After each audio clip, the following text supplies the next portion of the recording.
Um, so a lot of people are familiar with peanut allergies, and how some kids were really allergic to peanuts. And so you know that it's not just, if someone's really allergic to peanuts, it's not just that they eat a peanut and they can have a reaction. They might brush up against something that had a peanut on it, or they might even be near someone who'd eaten peanuts recently and they could have an allergic reaction. So it's a little bit of a similar case with infectious diseases. It's not just that you need to have someone sneeze right on you in order to get infected. It could be that someone who's sick didn't even realize it, wiped their nose, and so then has some of this disease on their hand, then comes near you and shakes your hand or even brushes against your hand, then you wipe your nose, and that's one way people can get infected. So really, because of that, the only way to make sure that people are not infecting other people is to make sure that they're far enough away, so usually about 6 feet away, so that none of that accidental infection can occur. So that there's no chance that you might not even realize you're sick, you brush your nose and then brush against someone else, and then they have those germs either on their skin or on their clothes, and can then infect themselves. And so that's what scientists are trying to figure out.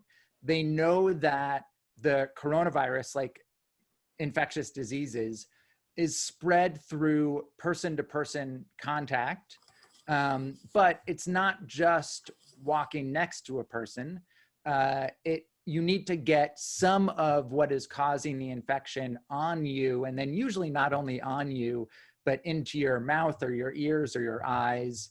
So what cities and states and schools are trying to do by keeping people away from each other is making sure that if there's one person infected, they then don't infect a lot of other people, because that's how a disease starts to spread really, really quickly.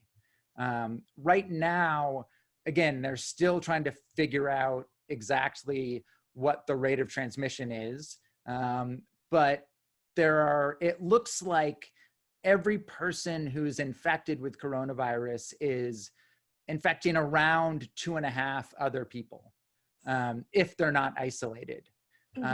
And so what that means is that if there's one infection, that then becomes 3.5, because that one person infects 2.5 more people. Then those 2.5 more people all infect 2.5 more people. And so that's how you see one infection all of a sudden become thousands of infections, if you don't put in these social distancing measures.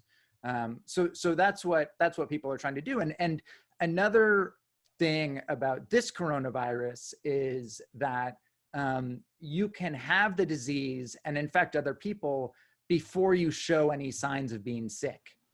So that's why it's not just enough to say, okay, if you're sick, don't come to school, because you could have the virus for weeks in some cases, not show any symptoms, but all that time be infecting other people.